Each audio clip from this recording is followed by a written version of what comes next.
Hello everyone, welcome back to my channel. So in this video I'm going to discuss about the classification of bite mark or the types of bite mark, and there are going to be four different categories of the classification, that is on the basis of appearance, on the basis of cause, then there's Cameron and Sins classification, and then there's Webster classification.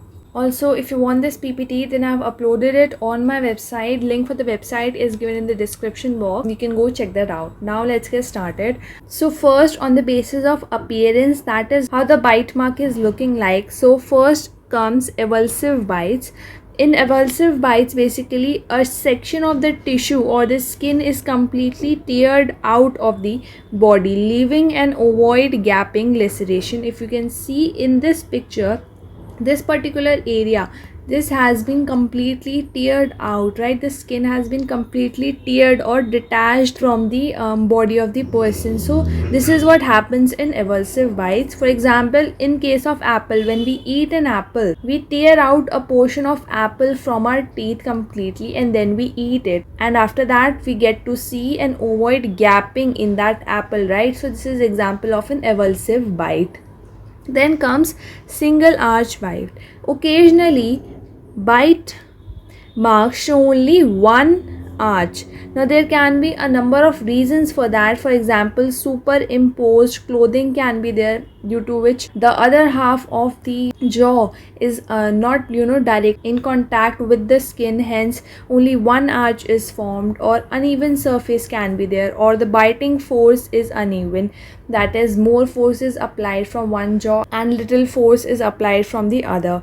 Or sometimes due to even absence of teeth, that is the teeth are not present, and due to which only one arch is formed. If you look at this picture here, we can see only one arch is there. So this is an example of single arch bite. Then comes central contusion bite, in which we get to see an area of ecchymosis. Ecchymosis basically is reddening of the skin due to bleeding. There's bleeding under the skin, due to which the skin starts to look reddish in color. So area of ecchymosis is seen in the center of the bite mark. It is attributed to suction or tongue thrusting. Then fourth type is closed arch bite mark, that is both the arch, they are joined at the end. If you look at this picture, both these arches are joined at the end area, right? So on the basis of appearance, there are four types: evulsive, single arch, central contusion, and closed arch bite mark. Now on the basis of cause, what caused the bite mark? So on the basis of that, bite marks can be of three types. They can be sexually oriented bite marks, they can be child abuse bite marks, or they can be self-inflicted bite marks. So first let's talk about sexually inflicted bite marks. These marks are most commonly encountered during sexual offenses. The injury displays central or peripheral suck marks and the marks of anterior teeth with good definition. So sexual oriented bite marks are seen in sexual assaults or sexual offenses. Here we get to see a central or peripheral suck marks can be seen, and also the anterior teeth marks can also be seen. Then comes the child abuse bite marks. In child abuse cases, either aggressive, that is anger bite marks, or sexually oriented types of bite mark are seen. Bite marks in children invariably symbolizes child abuse until it is proven otherwise. So bite marks in case of children are generally due to child abuse only, but the exception is only when it is proved that no, it is not due to child abuse, it is due to some other reason.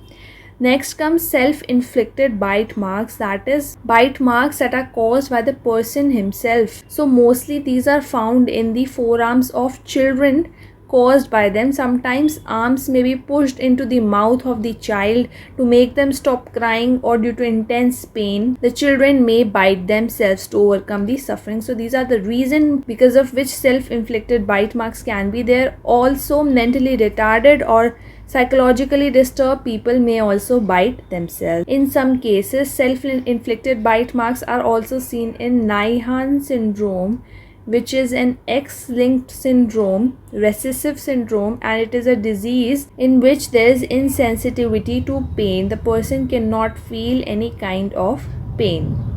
So these were the 3 types of bite marks on the basis of cause, that is sexually oriented, child abuse and self-inflicted. Now let's talk about Cameron and Sin's classification. Cameron and Sin's classification is based on the types of agent producing the bite mark and the material exhibiting the bite mark or material on which the bite mark is made. So agents can be of 3 types. The agent can be a human, the agent can be an animal like a dog, cat, etc., or the agent can be mechanical, that is any inanimate object.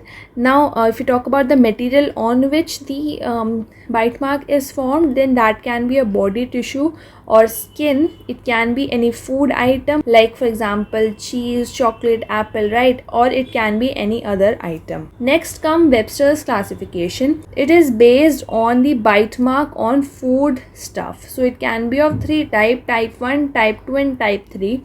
In type 1, what kinds of food are included? The food items that are fractured readily with limited depth of penetration, for example chocolate.